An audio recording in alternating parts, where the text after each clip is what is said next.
Let's jump right in. Welcome to today's Explainer. I'm genuinely so glad you're here right now, because today we're stepping into a space that's, well, it's heavy, but it's incredibly universal. We're talking about post-breakup regrets. Look, almost all of us have been there, right? You're walking around carrying this invisible, heavy backpack filled with the weight of a past relationship.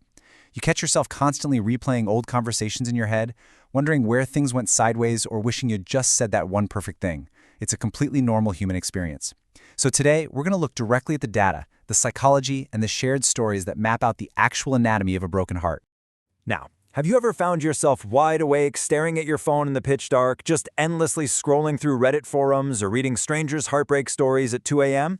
If that's you, I want to validate that right now. That midnight doom scrolling isn't just you looking for entertainment. No, it's a desperate, entirely human search for proof. You're looking for proof that you aren't the only one who feels this way, and proof that the intense pain you're feeling is valid. Research actually shows that regret over romantic relationships is way more intense and way more common than regret in literally any other area of life, even your career or family. And the reason for that is pretty simple. Romantic connections tie directly into our core biological need for belonging and self-worth. When a job fails, we blame the economy or a bad boss. But when a relationship fails, we almost always blame ourselves. Okay, let's dive into this. Because sometimes the absolute most powerful thing we can do for our pain is simply to name it out loud. Silence breeds shame, you know? But when we lay out our deepest, most embarrassing regrets and see them reflected back by someone else, our brain instantly reacts with a massive sigh of relief. We think, oh, thank God it's not just me. Naming these regrets takes the illusion of a massive personal failure and completely transforms it into a shared human experience. So, drawing on community stories and real psychological research, we're going to walk through the most common breakup regrets. Let's slow down the pace for a second to really absorb our first major focus area. Regret number 1, staying way too long. This is, hands down, arguably the most common regret of all.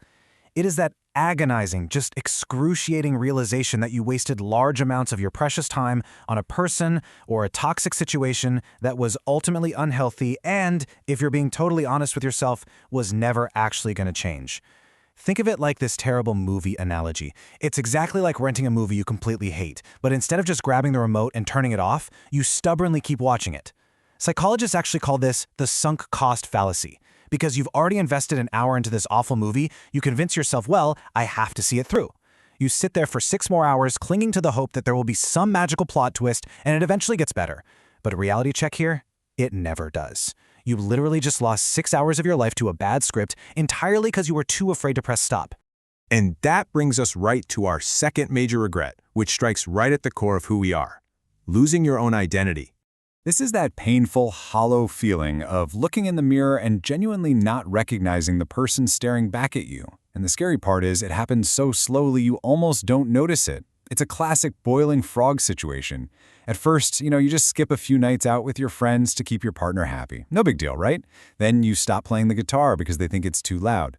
Before you know it, as you continually compromise your hobbies, your style, and your personality just to keep the peace, those vital pieces of you just fade away. You slowly become a mere supporting character in someone else's movie. And when the filming is finally over and the relationship ends, you're left completely bewildered, wondering what your own story is even about anymore.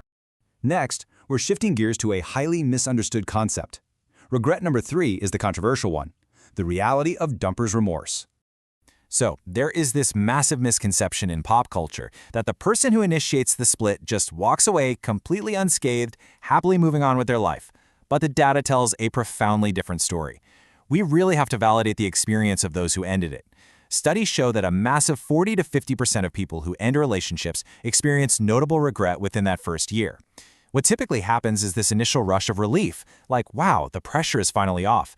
But weeks or maybe months later, as the finality really sets in and the dust settles, psychological research confirms they often find themselves drowning in guilt, turmoil, and deep sadness.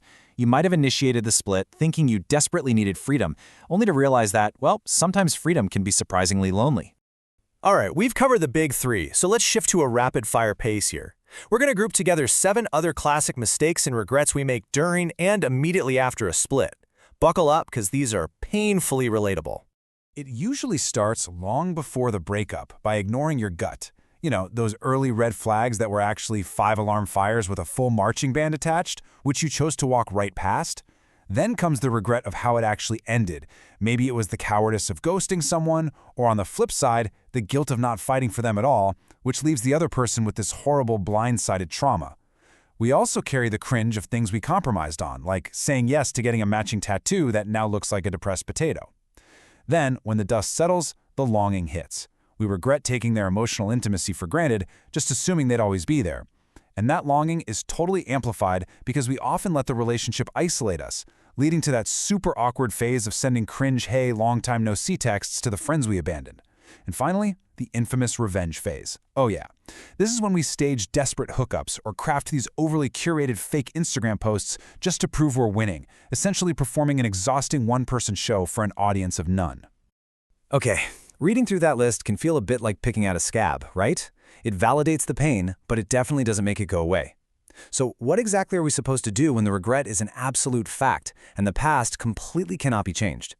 It is time to shift from empathy to empowerment. Let's learn how to actually reframe your regret. Before you beat yourself up too much, you really need to understand the fading effect bias. This is a real psychological phenomenon, a totally adaptive coping mechanism built right into your biology. Your brain is literally hardwired by human evolution to help you heal. Over time, it actively works to make the intense, sharp emotions of negative events fade way faster than positive ones. And it does this so you don't stay paralyzed by grief and can actually continue functioning in society. Your mind is already trying its absolute hardest to help you recover. You just have to give it the space to do its job. So here is your practical roadmap to actively participate in moving forward. Step 1. Stop treating regret like a life sentence. Treat it as data. It's just a brutally honest feedback report on what you truly value in a partner and in yourself. Step 2. Practice radical self-compassion. Honestly, this is where most people get stuck. We look back and judge our past selves, using the information and wisdom we only have because we went through the breakup. You did the absolute best you could with the tools you had in that confusing fog of love and fear. Give that past version of yourself a break. And step 3, reframe the meaning. That wasted time wasn't wasted, it was just a highly expensive education in boundaries. That lost identity wasn't permanently lost, it was just you shedding a snakeskin to allow for entirely new growth. And this reframing builds into something deeply encouraging. When we look at the statistical timeline of recovery, it provides incredibly tangible, data-backed hope. Let's look at the numbers. At week 1, you're in the thick of the breakup, and it feels like the pain is never, ever going to end.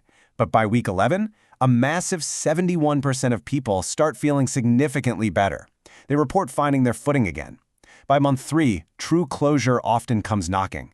And not as some dramatic movie event, but as a quiet realization that, hey, you haven't thought about them all day? The searing pain you feel right now is undeniably real, but it is also completely temporary. Ultimately, the pain of the breakup is simply the price of the lesson. And the big takeaway here is that you are so much stronger than you think, and your story is far from over. Regret is not the end of the book. It's literally just the end of one chapter. So armed with this incredibly valuable